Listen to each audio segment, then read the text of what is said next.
วั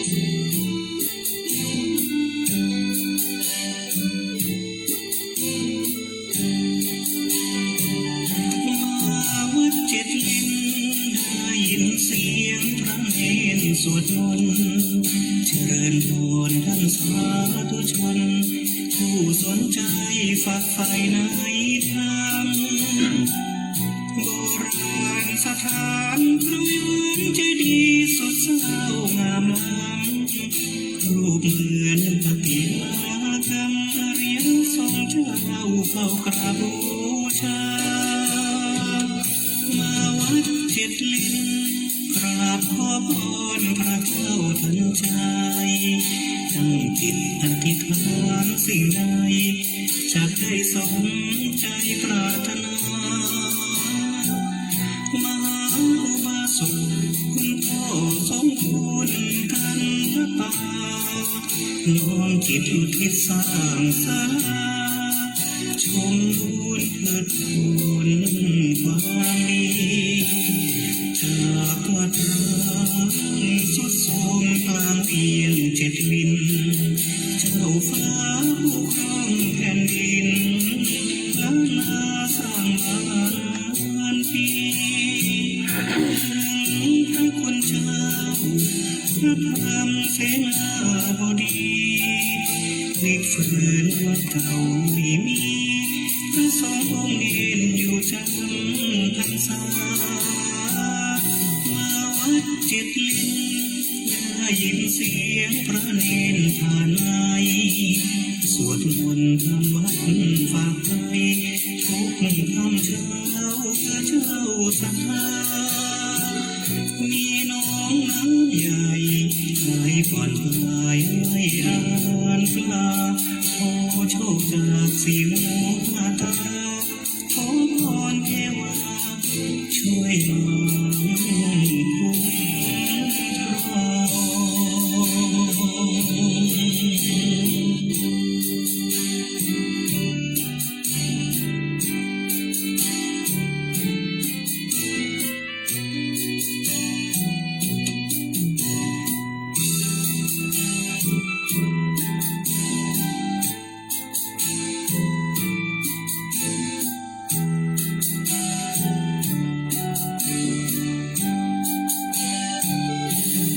จากวัดร้างสุดโทรมกลางเอียงเจ็ดลิ้นเจ้าฟ้าผู้ครองแผ่นดินล้านนาสร้างบ้านปีถึงพระคุณเจ้าพระธรรมเสนาบดีเด็กฝืนวัดเก่าไม่มีพระสงฆ์องค์เด่นอยู่จำพรรษามาวัดเจ็ดลิ้นได้ยินเสียงพระเนรผ่านไมสวดมนต์ทำวัดฝากใจทุกค่ำเช้า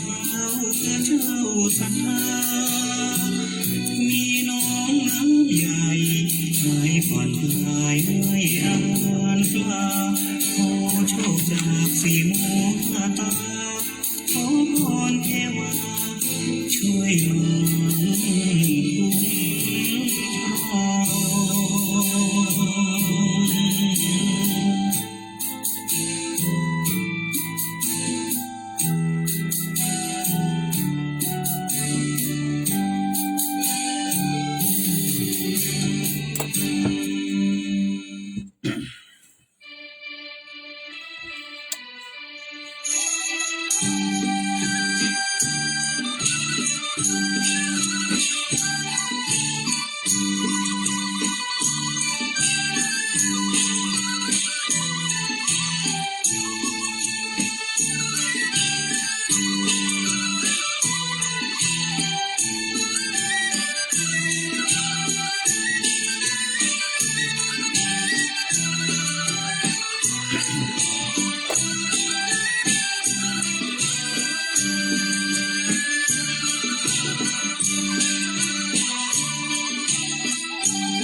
จุดประสงค์การไปร่วมงานศพ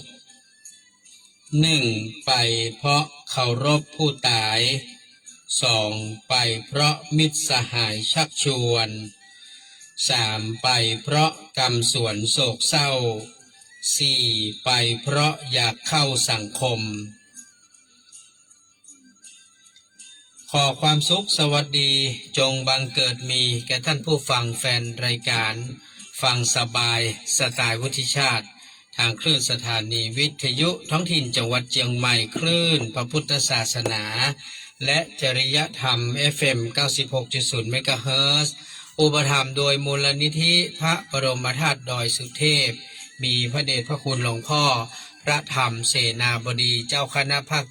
7เมตตาให้การอุปถัมภ์รายการทุกรายการขอบพระคุณท่านผู้อำนวยการคณะกรรมการบริหารเจ้าหน้าที่ควบคุมห้องส่งวัดดอยสุเทพท่านอาจารย์พระมหาประสิทธิ์ประสาธิโกขอบพระคุณท่านพระครูเจ้าอาวาสวัดหนองกายเจ้าหน้าที่ควบคุมห้องส่งวัดหนองกายทั้งคฤหัสถ์และบรรพชิตได้เมตตาก็เชื่อมสัญญาณวันจันทร์ถึงวันศุกร์ 11 โมงถึงเที่ยงขอบคุณแฟนๆรายการที่ติดตามทั้ง2คลื่นสถานีและทาง Facebook ไลฟ์สดประสันโนภิกขุแม่ส้มก่อนแสงปู่ปานป้าแก้วนะครับมีในส่วนของคุณมุกดาคุณอ่องลุงซื่อเนาะเข้ามายื้อฮื้อกำลังใจใน Facebook ในขณะนี้เวลานี้ทุกคนทุกท่านนะครับก็ยังที่ได้เปิดสปอร์ตประชาสัมพันธ์งานที่เข้ามาด่วนๆก็คืองานวันที่29นะซึ่งก็ตรงกับวันอาทิตย์นะครับก็จะมีพิธีเบิกเนตรองค์สมเด็จปฐมบรมมหาจักรพรรดินะถวายปิตรทองคำแท้ตามฉบับหลวงพ่อฤาษีลิงดำวัดท่าสุงพิธีสักการะพระบรมธาตุดอยสุเทพพิธีสะเดาะนพเคราะห์สืบชะตาแบบล้านนาในโอกาสที่เปิ้นบอกว่าดาวพระราหูย้ายนะดาวพฤหัสบดีย้ายดาวเสาร์ย้ายเนาะก็เป็นโอกาสที่ไผ่ที่อยากจะ เปิ้นฮ้องว่าอย่างถ้าจะว่าไปก็คืออยากจะร่วมมูนี่แหละในช่วงนี้นะสมัยนี้เปิ้นฮ้องว่าร่วมมูเนาะมูเตลูเนี่ยนะ ร่วมมูเพราะว่าบางครั้งเราไปหาที่มันจะเปิ้นจะเปิดที่เป็นโอกาสพิเศษแบบนี้มันค่อยมีฉะนั้นวันอาทิตย์ที่29มิถุนายนเนี่ยนะครับมันมีหลายโอกาสนะบอกว่าจะเป็นเรื่องของดาวต่าง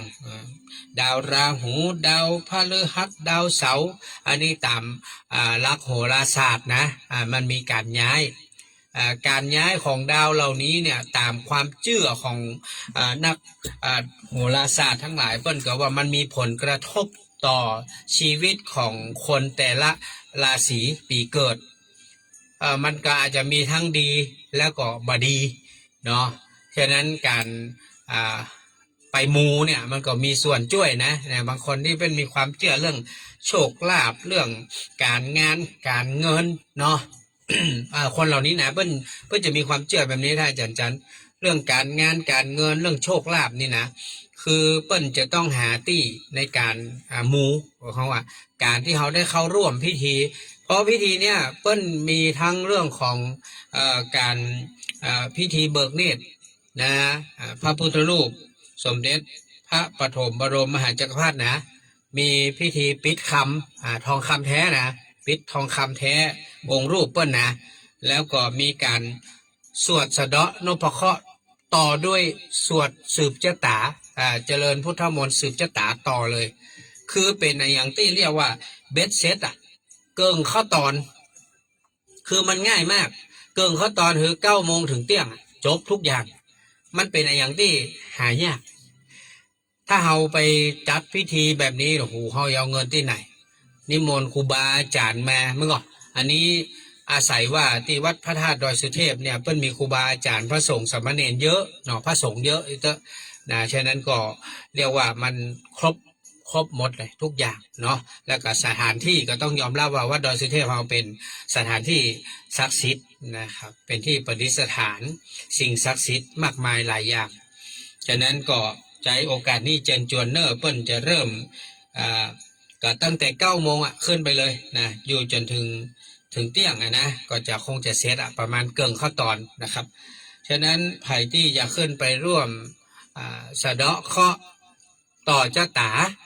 อันนี้ก็มีเหมือนกันบางคนที่คือเฮาจะมีความเชื่อเรื่องของดวงนะจันมีดวงขึ้นดวงตกหรออย่างนานพุทธิชาตินี่ก็ถ้าจะดวงตกนะช่วงนี้นะ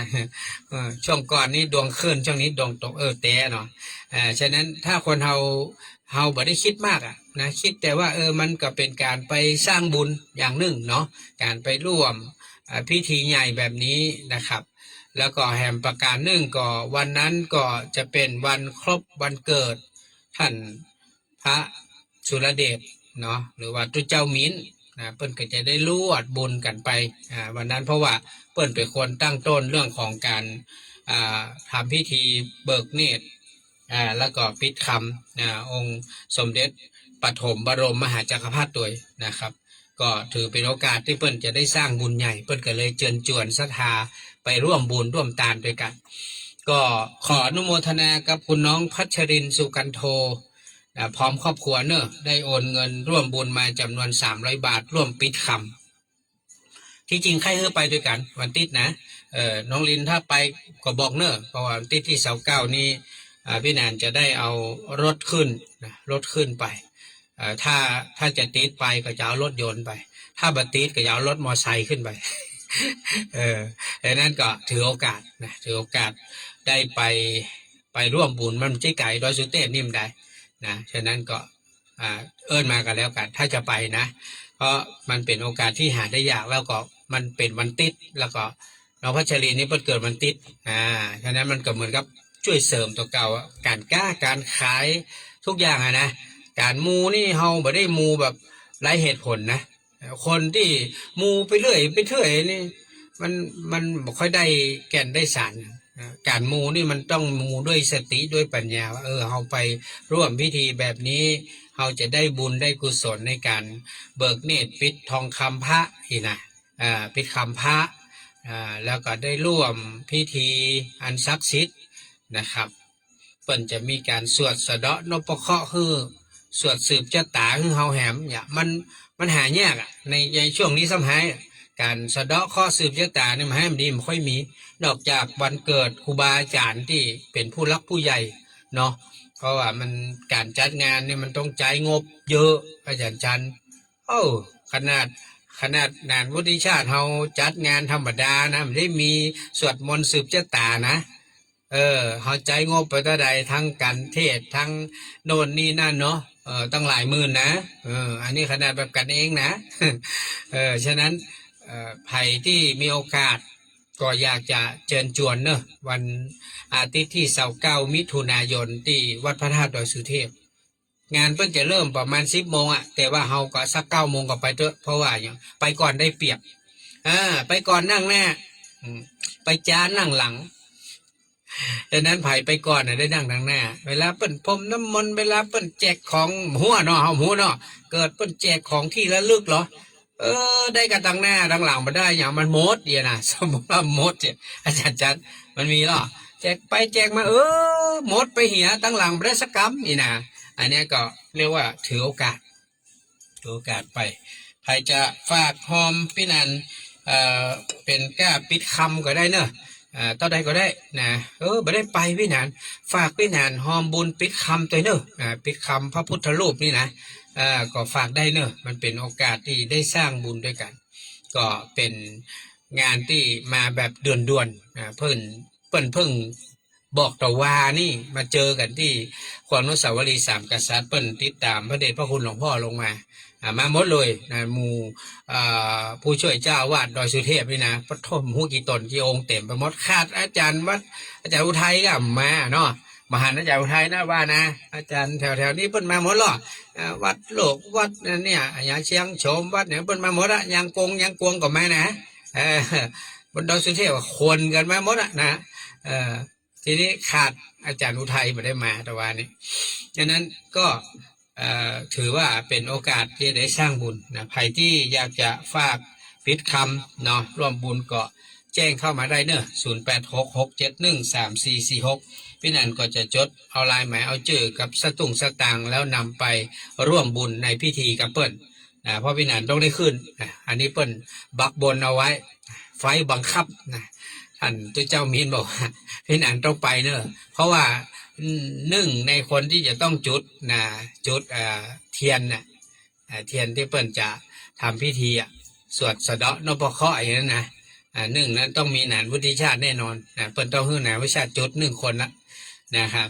อันนี้ก็จะเป็นต้องไปนะจะเป็นต้องไปร่วมบุญกับเปิ้ลแล้วก็บุญที่จะใกล้วันที่มาถึงก็คือ22 วันติดนี้เนอะเจิญจวนเนอะป้อยแม่เนอะที่วัดเจ็ดลินนะทำบุญปัญญาสมวานอาจารย์พระมหาวิษณุครบ50 วันก็ในการนี้ก็จะมีการแสดงพระธรรมประเทศสวดพระอภิธรรมต่างๆเนาะทำบุญให้กับอาจารย์พระมหาวิษณุเกิ่งเข้าตอนบ่ได้9 โมงถึงเที่ยงตีไว้เนาะตัวเลขกลมๆนะ9 โมงถึงเที่ยงใครที่สนใจจะไปร่วมบุญนะก็เชิญได้แล้วก็พี่นานเองก็ได้รวบรวมปัจจัยรายชื่อไว้หมดละแล้วก็จะได้นำไปหอมไปตานแล้วก็อนุโมทนากับท่านที่ได้ร่วมบุญลงทานนะที่จะเอาไปหอมกับผู้น้องพัชรินผลไม้รวมนะจัดเลี้ยงกันตอนวันเกิดพี่แนนก็หอมไปที่พระครูไก่เพื่อจะไปเลี้ยงลงทานอยู่นะครับผมเพื่อจะเลี้ยงอย่างคราวที่แล้วเพื่อเลี้ยงข้าวซอยนะคราวนี้ผมจะเลี้ยงอย่างก๋วยเตี๋ยวการเลี้ยงอย่างกับหมูเตื้อแล้วก็ไปเจอกันที่วัดยางกวงนะครับเชิญชวนทุกท่านเนอะไม่ต้องห่วงลงทานตึงมีเปลอะลูกศิษย์ลูกหาศรัทธาที่เคารพนับถือท่านอาจารย์พระมหาวิษณุมันมีเยอะนะมันมีญาติโยมรู้จักคุ้นเคยกันเยอะแล้วก็ทางวัดดอยสุเทพก็ช่วยดูแลเรื่องของการจัดสถานที่เรื่องของโรงทานอาหารการกินเนาะอันนี้ก็ไม่ต้องเป็นห่วงนะครับวันนี้เราจะอู้จากันเรื่องของการไปร่วมงานศพอันนี้มันเกี่ยวว่ากับงานศพอาจารย์มหาวิษณุนะศพทุกศพอาจารย์เวลาเราไปร่วมงานศพเนี่ยคือเปิ้นว่ามีหลายเหตุหลายผลยกตัวอย่างเช่นไปเพราะนับถือนะเคารพนับถือผู้ตายนะก็คือไปเคารพศพนั่นแหละนะ2ไปเพราะเป็นมิตรสหายเชิญชวนอย่างเงี้ยอย่างพี่นายเนี่ยเชิญชวนเนอะไปร่วมงานนั้นทำบุญอาจารย์พระมหาวิษณุเนอะนี่นะเนี่ยมิตรสหายเชิญชวน3ไปเพราะกรรมสวนโศกเศร้ามีความโศกเศร้าเสียใจกับคนที่ตายคืออยากจะไปให้กำลังใจคนที่อยู่เห็นหรอไปยื้อคนตายก็จริงนะแต่เป็นการไปให้กำลังใจคนอยู่อาจารย์คนที่เปิ้นสูญเสียนะอย่างเช่นลูกศิษย์ลูกหาของวัดเจ็ดลินเนี่ยเปิ้นก็มีความเศร้าโศกเสียใจที่สูญเสียครูบาอาจารย์ที่เปิ้นเคารพนับถือไปพอไปแล้วมันได้ให้กำลังใจกันเนาะเป็นยังเปิ้นไปสบายละนี่ก็ต่อมาก็คือเปิ้นบอกว่าไปเพราะอยากเข้าสังคมมันมีสังคมหรอเวลามีงานศพนี่นะจันมันเป็นการแสดงออกซึ่งความสมัครสมานสามัคคีกันศพเนี่ยมันทำให้เกิดสังคมเวลาเราไปร่วมงานอย่างจันไปศพตัวเจ้านั้นตัวเจ้านี้เนาะเปิดมหาจันก็แม่รู้นั่นตามหาจันมรณภาพเนาะมหาจันก็ยืนแล้วมีตู้เจ้าวัดไหนมาพ่องนี่ศรัทธาบ้านไหนวัดไหนมาพ่องพ่อเฮาไปเอามือไว้หรอเนาะวันนี้นะคนที่ไปเอามือเปิ้นนี่นะถึงเวลาตัวเปิ้นตัวเก่าตายมีไผมาเนาะจันอย่าไปคิดว่าศพคนรวยนี่มันถึงคนเยอะบางทีก็ใจนะถึงจะเลี้ยงดีมากได้กับจ้างก็คือคุณบักเกยไปร่วมงานศพบ้านเปิ้นคนอื่นเลยจู่ๆญาติคุณตายเนี่ยมันก็จะมีแค่ญาติพี่น้องคุณนั่นแหละลูกน้องป้องป่ายที่คุณรู้จักคุ้นเคยนั่นแหละแต่เจ้าบ้านบางทีก็ไปอยากไปศพบ้านคนรวยเนาะเรื่องนักเนาะมันเปิ้นมีหนังเป็นลำดับเนาะประมาณว่า VIP ก็จะอยู่ตั้งหน้าเนาะหูจักคุ้นเคยอยู่ตั้งกลางไอ้หมู่เฮาเนี่ยมันโนเนมปุ่นอยู่หนังหลังจักปุ่นจึงมีไผถามหาน่ะไปอะไปเปิ้นว่าให้บ่ได้เนี่ยคนมันก็คิดไปนะก็บ่ค่อยไปละตัวเจ้าเหมือนกันลองล่ะไปที่ไหนก็ไปแต่นะไปหยังไปเตดบ่ได้ไปเอาสตางค์เปิ้นยกตัวอย่างนะไปเตดเอาสตางค์นะมันจะไปหอมนะอาจารย์นะต้องเข้าใจนะโอ้มาซบนั่นซบนี่ซบนี่ซบนั่นไปเตะเราสตางค์มาได้แต่ไม่ได้หอมเนี่ยถึงเวลาตัวเก้าตายใครก็บอกไหมข้ออย่างว่าโอ้มาเตะบ้านศรัทธาก็มาเอาสตางค์ไปเตะศพตัวเจ้าวัดเฮาก็มาเอาสตางค์หอมก็มาหันหอมนะหันกรรมการว่าได้หรอเองนะอันนี้มันได้นะอันนั้นเป็นธรรมเนียมปฏิบัติไปงานศพตัวเจ้ากับตัวเจ้าเปิดต้องมีซองต้องไปหอมเปิ้นหน่อยหอมเล็กหอมน้อยอย่างน้อยขี้หมูขี้หมา300 500เนาะหอมเป็นพิธีลูกนี่เปิ้นหอมเป็นน้ำใจส่วนจะได้กันเต้นมา1,000 2,000แล้วแต่เปิ้นอันนี้มันเกี่ยวละแล้วแต่เจ้าภาพเนาะแต่นั่นคือน้ำใจนี่เปิ้นมาถึงเวลางานศพตัวเก่าเปิ้นมาเนี่ยนี่นะดังนั้นทุกวันนี้เขาต้องคิดแบบนี้นะอย่างผมเห็นที่ตังอีสานว่าที่ไหนผมที่เปิ้นออกกฎระเบียบเปิ้นบอกว่าการจัดงานศพต่อไปนี้1บ่ต้องเลี้ยงเหล้า2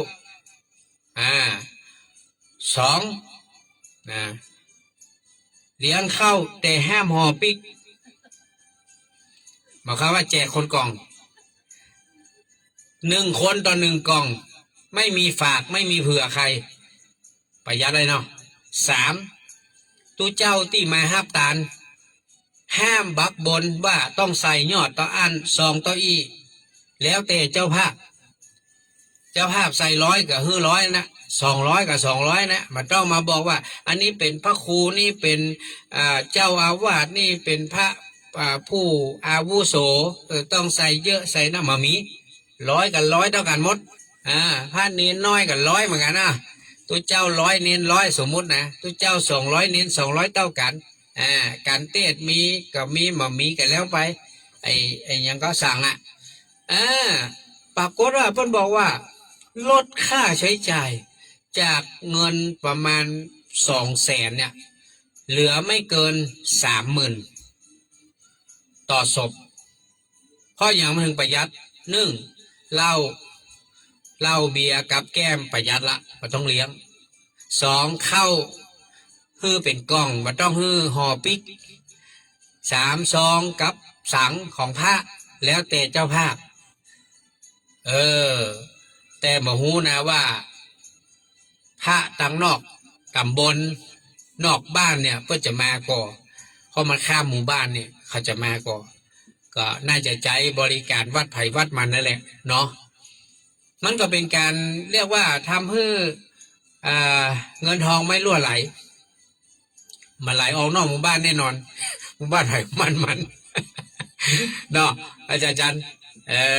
มันก็เป็นวิธีการอย่างนึงนะอันนี้เพราะว่าจัดแบบประหยัดเรียบง่ายนะเดี๋ยวนี้เราจะเห็นมีวัดหลายวัดนะที่เป็นวัดธรรมยุทธ์เปิ้นจัดแบบเนี้ยคือญาติโยมเอาศพไปตั้งได้นะมีไฟคือเสียบตู้แจ้เนาะมีปัญหาว่าอย่างมีเก้าอี้มีอย่างฮื้อเนาะแต่ว่าคิดเหมาจ่ายเช่นตั้งศพไป3 วัน 5 วันอย่างเงี้ยวัดขอค่าใช้จ่ายทั้งหมดเลยนะก็ต่ออีคือแต่มาแปลงก็ตีหูกันประมาณ30,000แล้วก็อาหารนี่เจ้าภาพออกเองนะเบิกก็ออกเองนะนิมนต์พระเจ้ามาก็ฮับก็ใส่ต่อได้ก็ได้บอกว่ากันเนี่ยสั่งก็มีก็ได้มีก็ได้นี่คือทุกอย่างคือเซฟเพราะทุกวันนี้เราต้องยอมรับว่าคฤหัสถ์ทั้งหลายเนี่ย เขาบอกว่าถ้ามีเงิน200,000ห้ามตายนะเพราะว่า200,000นี่เต็มที่เลย3 วันเนอะตั้งศพได้3 วันเนอะอาจารย์จันเนอะวันแรกวันที่2วันที่3ส่งไปเหี่ยวเลยห้ามเกิน3 วันนะถ้าเกิน3 วัน200,000มาพออันนี้นะยิ่งไข่หน้าใหญ่ใจโตยนะ500,000กับปอบางคนจัดงานศพเผาไปเรียบร้อยเผาพ่อแม่เผาผัวเผาเมียเผาลูกเผาหลานเสร็จแล้วต้องไปใช้หนี้ต่อก็คือที่เปิ้นมาหอมมันได้น้อยเดียวนั่นแหละมันได้น้อยเดียวเต็มที่กับลักหมื่นแต่สิเลี้ยงเนี่ยหมดไปหลายแสนนะดังนั้นทุกวันนี้เปิ้นถึงบอกว่าคนเฮาเนี่ยมันไปติดยึดเรื่องหน้าตาถ้าเฮาจัดงานศพเหมือนคนสมัยตะก่อนน่ะมันไม่เสี่ยงนักหรอกตะก่อนนะเพิ่มจะเสี่ยงนักเปิ้นช่วยกัน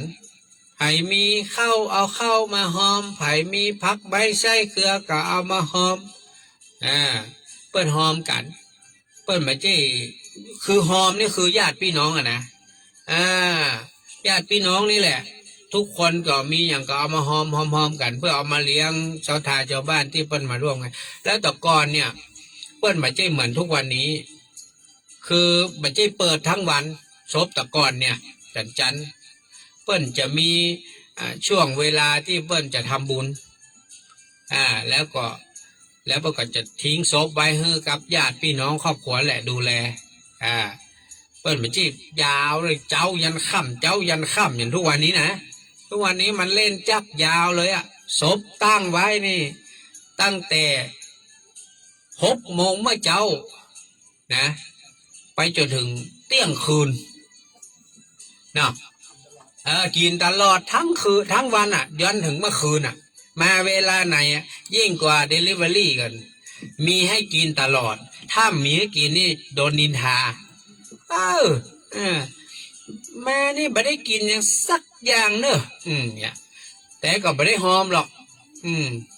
บางทีก็หอมซองเดียวเหมาใจมา3 คนพ่อแม่ลูกเหมาซองเดียวแต่ได้20 บาทเหมาใจมาเขียนหน้าซองด้วยนะทุกวันนี้มาเขียนเนอะมาเขียนชื่อเขียนนามสกุลยอดถึงเห็นเฉยเอาสตางค์ใส่แล้วก็ยอดตู้ให้หันว่านี่กูยอดละเนอะนี่แต่บักแกะพอที่หลัง20 บาท50 บาทเต็มที่100กินวันค่ำตั้งแต่เจ้ายันค่ำลูกมันการปีกไปเมียมันการปีกไปผัวมันยุบอยู่ฮะยุบลูกมากินต่อแถมสุดคืนนะล่ามปีกบ้านนะ3 วันนี่มันปีกบ้านนอนอยู่ที่วัดที่บ้านคนตายนะอยู่ไปกู้เบิ้ล อันนี้เปิ้นเขาว่าสิ่งที่มันทำให้เกิดการสิ้นเปลืองทุกวันนี้นะสมัยตะก้อนนะเปิ้นตุเจ้านี่เปิ้นนิมนต์มานี่เปิ้นว่าตนเมตตาอีลูกจันต่อไปในห้ามแปลสตางค์เปิ้นตนเมตตาโยมอาตมาเอาแต่สั่งนะปัจจัยเอาคืนนี่นะมันก็พอดีอาตมาอันจ้างรถเปิ้นมาส่งเนาะขอหักน้ำมันนี่สัก100-200ให้คนขับเนอะที่เหลือเอาคืนให้โยมนี่นะโตอาจารย์จันนะวันนั้นนะอาจารย์จันจะดังไปทั้งตำบลดังไปทั้งอำเภอแล้วตอนนั้นไปวัดไหน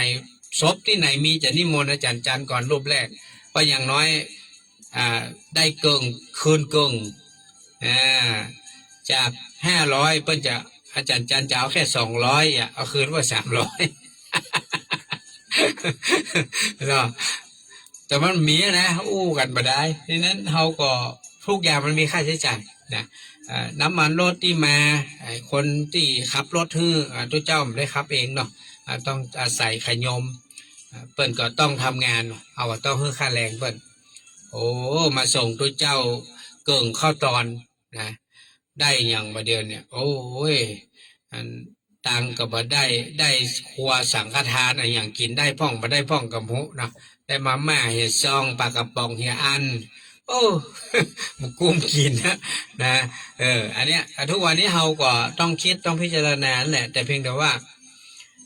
การที่เราไปร่วมงานศพเนี่ยมันมีหำอันไปว่าได้อาจารย์ฮู้หรออาจารย์ฮู้ก่อนไปเพื่อกินข้าวต้มฟรีไปเพราะเลขดีมีให้คิดมีเลขด้วยหรอเลขฝาโลงเลขอายุคนตายพศอันนี้บางคนมันชอบมีหรอต้องถามละ คนตายมันตายที่ไหนมันตายที่บ้านกะโอ้บ้านเลขที่อย่างนี้อายุต้นใดตายกี่โมงถ้าตายของยาเตียงมันเลขที่อย่างเตียงมันอ่ะ ตายกี่โมงเท่าอันเนี้ยเพราะว่าไปกินข้าวต้มฟรีไปเพราะมีเลขดีให้คิดเนี่ยเลขดีเลขเด็ดให้คิดหรือไปเพื่อรับของแจกเพิ่นมีของที่ระลึกหรอบางทีมีหรอเป็นยาหม่องพ่องเนาะเป็นอย่างของที่ระลึกมันยังยิ่งซบคนร่ำคนรวยนี่เพิ่นจะมีหรอเพิ่นจะมีของที่ระลึกอาจารย์จันบางทีเพิ่นแจกของมีค่ามีราคาเด้อชิ้นหนึ่งเนี่ยเป็นหลักร้อยถ้าคนทุกคนเนี่ยก็ได้ซองจดหมายเห็นเล่มนี่เนี่ยนะผมจะเห็นนะเขาจะแจกกันนี่มันเดียวเนี่ยอันนี้นะมีซองจดหมายอันนี้ผมก็ได้มาจากแฟนรายการงานศพเพิ่นนะเนอะเพราะว่าหยงก็เพิ่นว่าโอ้เอามาแจกพี่หนานนี่งานศพนี่แม่ตาอุปนันท์เนาะอันเนี้ยยายสุภาฮื้อมาก็โทษฮื้อมาจัดหลายได้ประโยชน์จัดนักเด้อแล้วก็มี บางที่ก็เอามาฮื้อก็จะมีประกาศด้วยมีตึงซองมีตึงประกาศอันนี้เป็นของที่ระลึกแต่พี่นานไม่ได้ไปขอนะเปิ้นเอามาฮื้อเปิ้นบอกว่าแจกแล้วมันเหลือเห็นพี่นานจ้างมีโยมมาทำบุญเนี่ยแล้วเปิ้นก็บอกมีซองใส่เนี่ยเขาต้องเขียนใส่ซองเนาะเนี่ยเปิ้นก็เอามาปั่นไอ้ขัดชนก็มาปั่นฮื้อยายสุภาก็มาปั่นฮื้อใจมันต้องห่อมาเดียวนะตั้งแต่ยายตายไปตั้งเมินแล้วเนี่ยยังหมดเลยนะเปิ้นฮื้อมาเป็นกองหรอกเยอะเลยเนี่ยก็เป็นประโยชน์อยู่นะครับเนี่ยเปิ้นฮ้องว่าไปรับของที่ระลึกของแจกบางคนก็ไปเพื่ออย่างอาจารย์จันทร์ว่าไปเพื่อไปอวดเฟอร์นิเจอร์อาจารย์จันทร์รู้จักเฟอร์นิเจอร์สร้อยแหวนเงินคำบัตเต้าคนไปใส่ไปกับทุกวันนี้นะระวังให้ดีเนอะอาจจะปาดคอนะขนาดสร้อยเส้นเต้าหนวดกุ้งนี่ยังโดนปล้นยิ่งไปใส่สร้อยเติบเปิบตับปับนี่มาได้นะอันตรายนะฉะนั้นการที่เราจะไปอวดไปโชว์นี่นะต้องระมัดระวังกันให้ดีนะครับอย่าไปเอางานศพงานซากเป็นที่อวดที่โชว์บางทีพวกก็จะมันไส้เอาโอ้ยทองแปลงเส้นบะเล่นสงสัยมันเป็นทองปลอมก้าอันนี้เอาไปเอามาจะไปอวดเปิ้นแท้ๆกายเปิ้นโดนนินทาเหียหาว่าเอาทองปลอมไปโชว์ไปอวดนะสร้อยข้อมือนะสร้อยคอแหวนทองคำตุ้มหูโน่นนี่นั่นนี่นะก็กลายเป็นการไปอวดไปโชว์มาใจบางทีเปิ้นก็ว่ามันบ่เหมาะมันบ่เปิงเนาะงานศพถ้าเป็นงานแต่งงานนี่โอเคกะงานแต่งงานนี่ไปโชว์ไปอวดเต็มที่นะเหมือนอย่างผมเคยมีโอกาสไปตังเจียงตุงเจียงตุงนี่เปิ้นจะมีอย่างนี้ท่านผู้ฟังเปิ้นบอกว่าถ้าเป็นงานธรรมดาเนี่ยเปิ้นบอกค่อยใส่แก้วแหวนเงินคำมาอวดมาโชว์กันแต่ถ้าเป็นงานบุญเนอะงานปอยงานอย่างนี้นะฉลองวัดฉลองอะไรอย่างมันจะขนเฟอร์นิเจอร์มานะเต็มพิกัดเรียกว่าต่าง10 ล้อมานะมันจะต่างรถ4 ล้อนะเอา10 ล้อเลยใครมีอย่างนะมี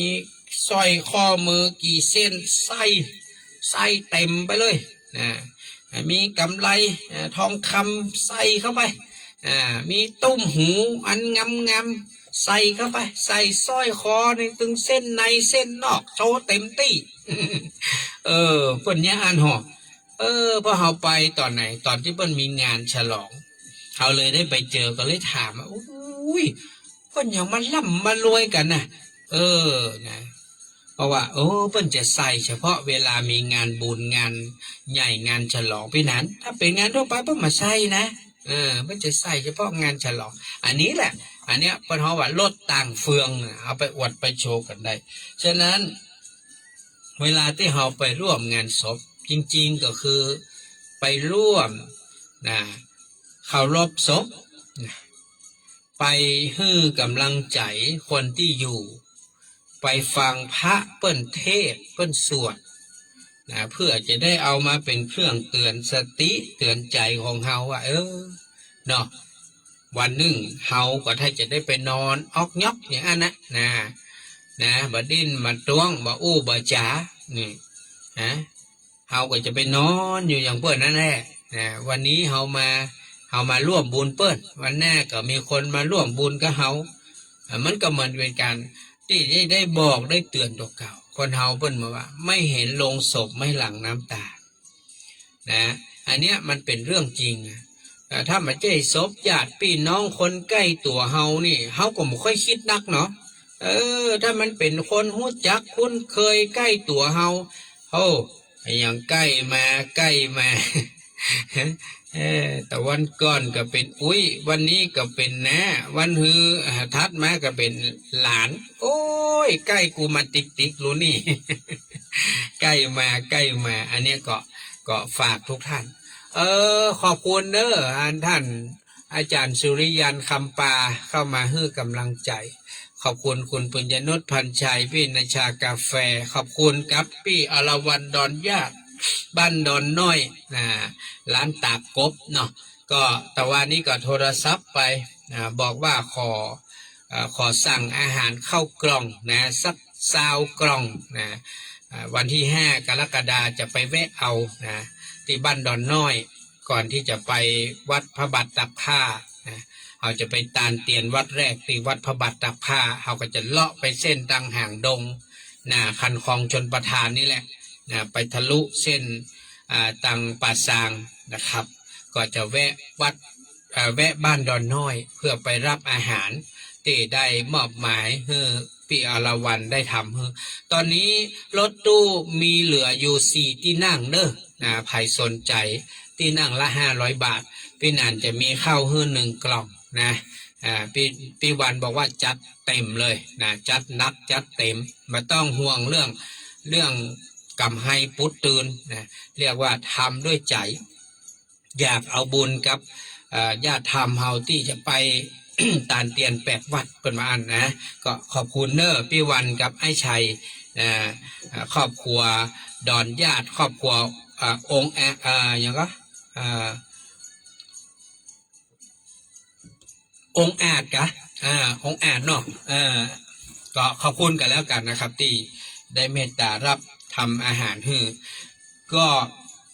ได้สั่งรถตู้ไปเป็นที่เรียบร้อยแล้วนะก็ใจของไอ้อ๋อย1 กันและไอเอส1 กันนะครับก็ขอบพระคุณทุกท่านที่จะได้ร่วมเดินทางไปด้วยกันตอนนี้ยังคาแถม4 ที่นั่งเนอะใครที่จะตัดสินใจอยากจะเดินทางไปทำบุญตานเตียน8 วัดด้วยกันวันที่5 กรกฎาคมวันเสาร์เนอะก็แจ้งมาด่วนๆเนอะแจ้งมาด่วนๆนะครับเหลือประมาณ5 ที่นั่ง4 ที่นั่งสุมาเตอร์นะครับถ้าหมดแล้วก็หมดเลยเนอะอันนี้ก็ต้องบอกไว้ก่อนคงมาเอาเพิ่มแล้วนะก็คงจะใจ2 กันเพราะว่าตอนนี้พี่นานสั่งอาหารไปละนะครับก็คงมาเพิ่มแล้วนะก็จะเอาตึก2 กันนี้ละก็ฝากไว้ในส่วนของงานวันที่5 กรกฎาคมเนาะใครที่จะร่วมบุญในส่วนของการตานล่มตานผ้าตานเตียนตานกันน้ำกับไฟก็แจ้งมาด่วนๆเนอะส่วนใครที่จะเมตตาช่วยบุญร่วมหอมในส่วนของการบูรณะบ่อน้ำโบราณที่วัดน้ำบ่อหลวงก็ร่วมบุญกันมาได้พี่นันจะฮับบุญตึงล่มตานเตียนตานผ้าแล้วก็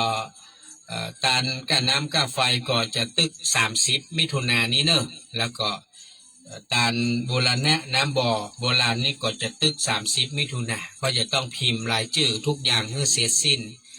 ใส่ทรงใส่ซองให้เรียบร้อยนะครับอันนี้ก็จบที่30มิถุนายนมาได้ให้ยืดยาวต่อไปนะเพราะพี่นันจะมีเวลาแห่งประมาณ 3-4 วันในการจัดเตรียมทุกอย่างตอนนี้ก็สั่งเตียนมาเรียบร้อยละ8ชุดติดรายชื่อเจ้าภาพไว้หมดแล้วสังฆทานยา8ชุดติดชื่อเจ้าภาพเพื่อเรียบร้อยแล้วแล้วก็มีเทียนชุดเล็กกับธูปที่พี่นันไปขอเพิ่มจากทางร้านที่ไปต่อรองราคาเตียน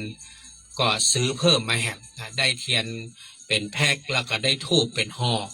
เพื่อกับเจ้าภาพถวายเตียนได้บุญเพิ่มเติมแหมนะครับอันนี้ก็ขอบคุณทุกท่านด้วยนะฮะ ทีนี้เรามาอู้จากันต่อท่านผู้ฟังเรื่องของธรรมะที่จะได้นำเสนอเพิ่มเติมกับท่านผู้ฟังในตอนนี้นะครับในตอนนี้ก็ สภาวะเศรษฐกิจทุกอย่างมันก็เหมือนกับโดนแจ้แข็งเนาะมันบ่ค่อยกระเตื้องนะครับดังนั้นก็อยากจะให้ทุกท่านได้พยายามอดกั้นอดทนในการที่จะทำมาหากินบอกว่าท่านจะอยู่ในสาขาอาชีพใดก็ตามนะคือเฮาใจรับในทางพระพุทธศาสนานะครับในรับพระพุทธศาสนาเนี่ย การที่เฮาหาเงินทองเข้าของต่างๆได้มาแล้วมันจะได้มากได้น้อยก็แล้วแต่ก็ต้องรู้จักจัดสรรปันส่วนอันนี้วิธีการนะก็อย่างที่เฮาเคยได้ยินอยู่เสมอว่า1เอาใจหนี้เก่า2เอาสร้างหนี้ใหม่3เอาฝังดินไว้4เอาจอมปากเหี่ยว4ส่วนเนี้ยมันจะต้องแยะและต้องทำให้ได้ต้องแยะและต้องทำให้ได้เช่นอันที่1เอาตอบแทนพ่อแม่ครูบาอาจารย์ผู้มีพระคุณทุกท่านนะครับว่าเป็นค่าใช้จ่ายเลี้ยงดูปั่นฮื้อเปิ้นไปอย่างเงี้ยนะ2เอาส่งเสีย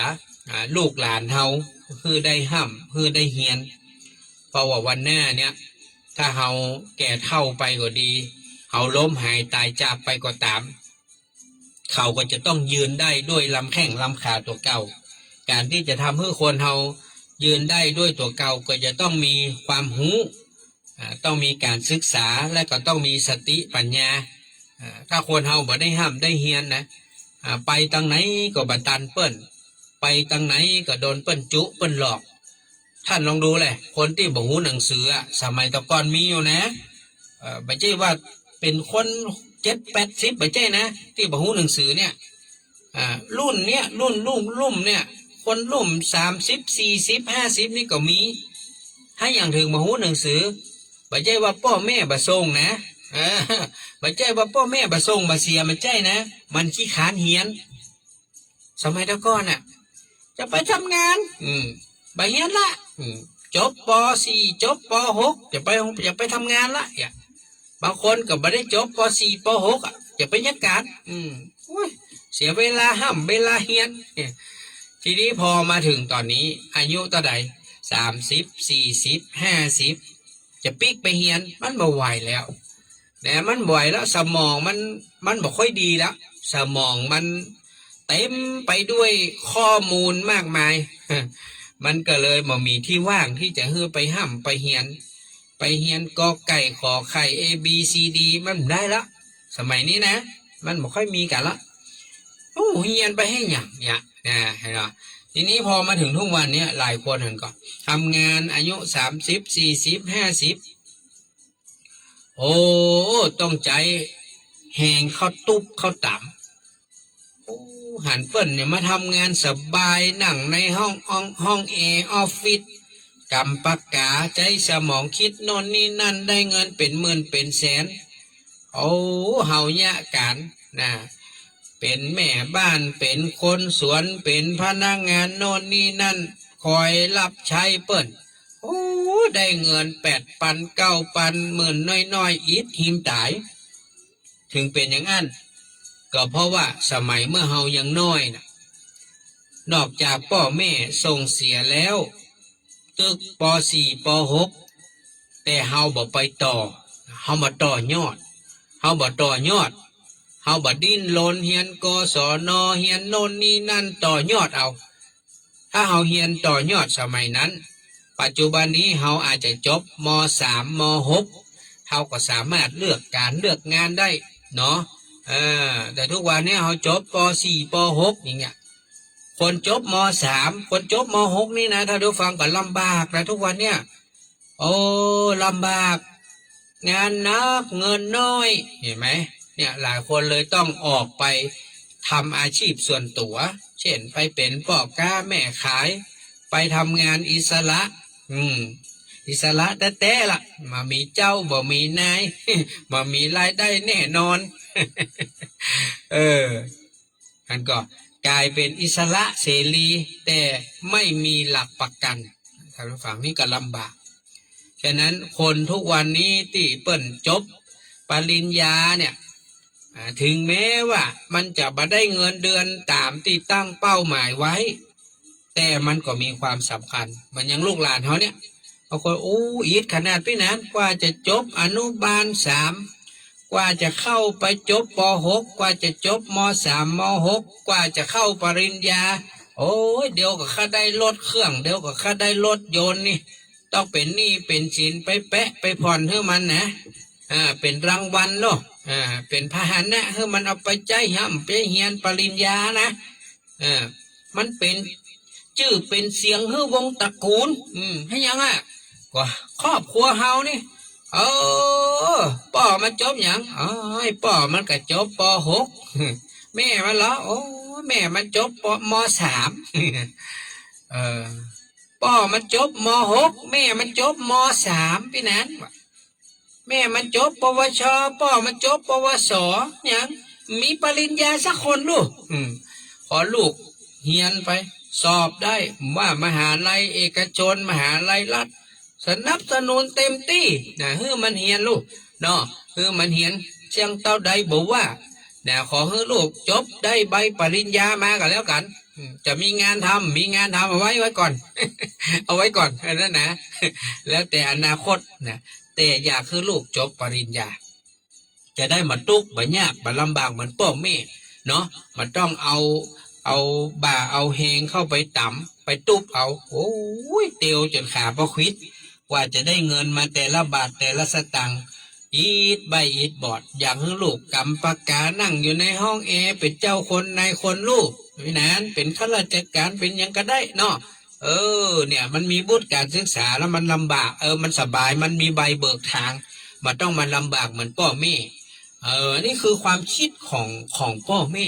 อย่างที่ผมบอกไงว่าใจนี่เก่าตอบแทนพระคุณบุญคุณพ่อแม่พ่ออุ้ยแม่อุ้ยลุงป้าน้าอาครูบาอาจารย์สบายใจได้ตอบแทนเปิ่นเนาะวันหนึ่งเปิ่นล้มหายตายจากก็ว่าเป็นยังละเขาได้ตอบได้ใช่เปิ่นแล้วลูก2ส่งลูกส่งหลานห้ามเฮียนลูกพี่นั้นเขาจะไปวันไหนหมูนะเขาได้ห้ามได้เฮียนสูงกันแล้วกันเนาะอย่างน้อยถ้าวันแน่บรรจบแม้มันมีการมีงานที่ดีทำเป็นข้าราชการมันดูแลพ่อแม่ได้หรอเจ็บป่วยบัดสบายก็เบิกได้เนาะเห็นไหม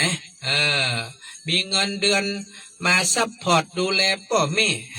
อันนี้ความคิดนะความคิดว่าวันหนึ่งถ้าเขาได้ดีแล้วเขาจะบ่ลืมพ่อลืมแม่เขาจะปิกมาตอบสายตอบแทนเหมือนที่เขาทำกับปู่ย่าตายายลุงป้าน้าอาครูบาอาจารย์อันนี้ก็คิดนี่ประการต่อมาที่ว่าเอาฝังดินไว้ก็คือเอาทำบุญกินทานนะทำบุญกินทานเอาแบ่งเอาปันนะให้กับ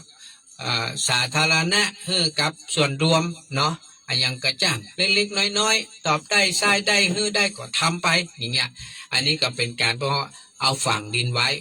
เอาฮื้อไปเตอะจ่ายไปเตอะมันอาจจะบ่ได้คืนวันนี้วันพุธหรอกนะอาจจะปุ้นบ้านปลายชีวิตเฮาอาจจะสุขสบายก็ได้หรือถ้ายังบ่ได้เตื้อก็รอไปเบิกเอาพบหน้าจัดหน้าที่เฮาล้มหายใจจากไปก็คงจะได้คืนนะประการต่อมาก็คือเอาจอมปากเหี่ยว ก็คือเอาไว้กินนะเอาไว้กินนะกินใจเนี่ยทุกวันเนี่ยเอาไว้กินไว้ใจนะเสื้อผ้าอาภรณ์รถลาที่เฮาต้องผ่อนบ้านที่เฮาต้องเจ้าเข้าที่เฮาต้องซื้อนี่เนาะทุกอย่างมันเป็นเงินเป็นทองทั้งนั้นท่านผู้ฟังมามีเงินมามีทองนี่มันจึงมีไผ่นับปีนับน้องนะคนมีเงินมีทองโอ้ใครก็ใครเป็นปีใครก็ใครเป็นน้องเนาะถ้ามีเงินนี่เขาใครเป็นน้องข้ามีทองเขาใครเป็นปี้ เอามาแบ่งอีปี้พ่องล้อ สักเส้นสองเส้นเนอะทองมันแปลงจ้องนี้ ให้เป็นพี่เป็นน้อง เนี่ยก็ถึงบอกว่าการใช้จ่ายต่างๆต้องบริหารจัดการอย่างที่เคยเล่าเรื่องของคุณย่าปานีที่เปิ้นเอามาเล่าไว้เปิ้นจัดเป็นหุ้นเนาะลูกเปิ้นมีกี่คนกับปั่นกันคนหุ้นนะครับก็ขอบคุณนะครับขอบคุณคุณย่าปราณีประดิษฐ์สุวรรณร้านดำรงกัดหลวงพร้อมลูกหลานเหลนที่ได้เมตตาร่วมทำบุญในทุกบุญนะทุกบุญเลยตลอดเดือนนะบอกว่าจะบุญไหนที่เขาได้ห่วมได้ทำคุณย่าพร้อมด้วยลูกหลานเหลนก็ร่วมบุญทุกบุญเลยแล้วก็ขอบคุณพี่ชลิดาเอกชัยพัฒนากุลหลานวรรณสนันพร้อมครอบครัวลูกหลานด้วยนะครับก็อันนี้ก็ช่วยบุญกับพี่หนานเมตตามาเปิ้ลก็จะโอนมาให้เป็นครั้งนะถ้าเงินบดก็แจ้งไลน์ไปเดี๋ยวเปิ้ลก็จะโอนเพิ่มเข้ามาทำบุญไปเป็นรอบก็ขอบพระคุณนะครับทั้งสองครอบครัวนำว่าจะเป็นคุณย่าปราณีประดิษฐ์สุวรรณร้านดำรงกัดหลวงพร้อมลูกหลานเหลนทุกคน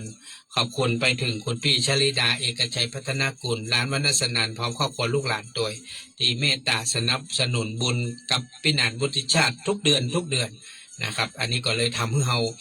ได้กินได้ตานอย่างน้อยก็มีเงินของสองครอบครัวเนี้ยเอามาเป็นแบกเอามาเป็นต้นทุนในการทำบุญในทุกๆเดือนฉะนั้นพี่หนานก็ถึงว่าเป็นบุญเป็นโชคดีนะที่เราได้รับเมตตาจากทั้งสองครอบครัวนี้มาโดยตลอดดังนั้นท่านผู้ฟังทั้งหลายก็ฝากเป็นข้อคิดนะว่าชีวิตคนเรามันจำเป็นต้องเดินไปตั้งหน้าบอกว่าหนทางนั้นมันจะลำบากขนาดไหนมันจะยาวไกลเมินนานสักหมอกใดก็จังเราจะต้องเดินไปให้ได้แม้เราจะต้องค่อยๆต้มเตี้ยมไปนะเราอาจจะมาสามารถที่จะก้าวกระโดดได้นะคือมันหลายอย่างนะคนที่จะก้าวชีวิตมีความก้าวกระโดดได้มันมันต้องมีบุญเก่าด้วยบุญเก่าก็ต้องมีบุญใหม่ก็ต้องมานะฮะถ้ามีบุญเก่าบุญใหม่มาผสมกันอันนี้เปิ้นจะก้าวกระโดดของเฮานี่บุญเก่าก็บ่ค่อยมีบุญใหม่ก็บ่ค่อยมาอันนี้ก็ลำบากหน่อยนะชีวิตฉะนั้นทุกวันนี้ถึงบอกว่า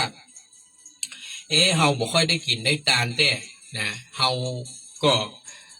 ขอพยายามรักษาศีลขอพยายามไหว้พระฟังธรรมสวดมนต์ภาวนา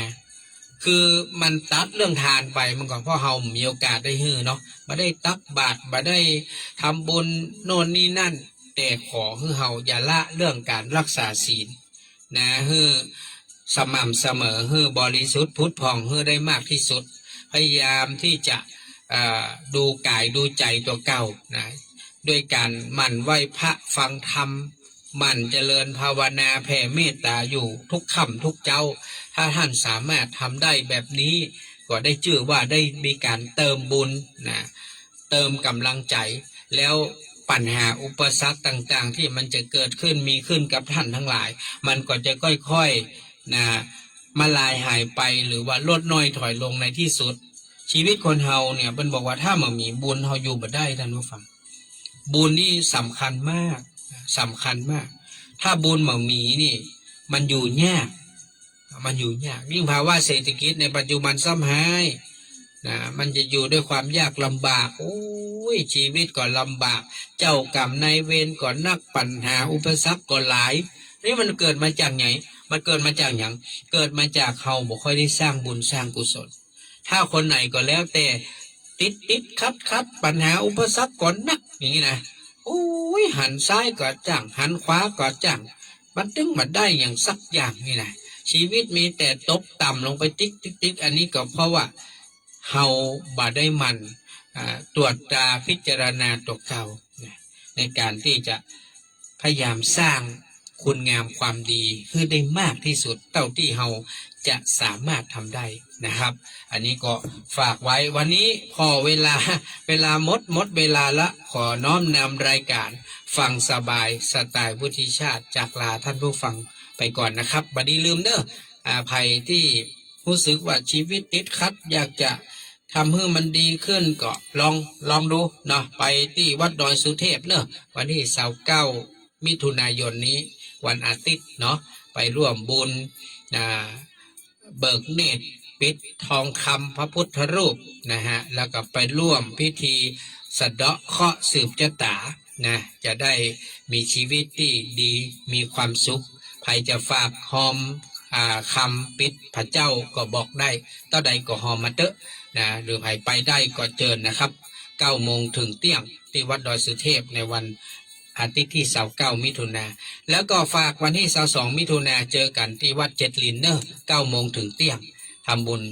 ครบ50 วันปัญญาสมาวานอาจารย์พระมหาวิษณุด้วยกันวันนี้ลาไปก่อนครับสวัสดีครับ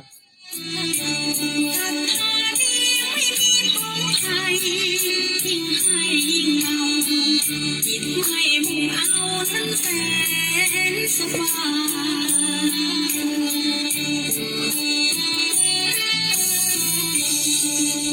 เกิ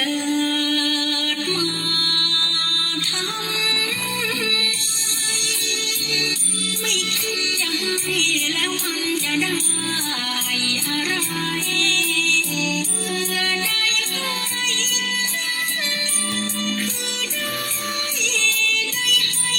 ห้ไม่เอาไม่หวังอะไรก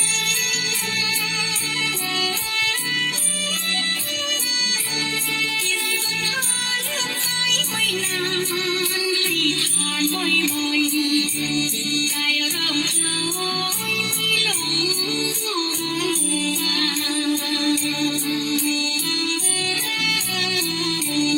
ัวโอ้เอ๋ช้าๆรำไร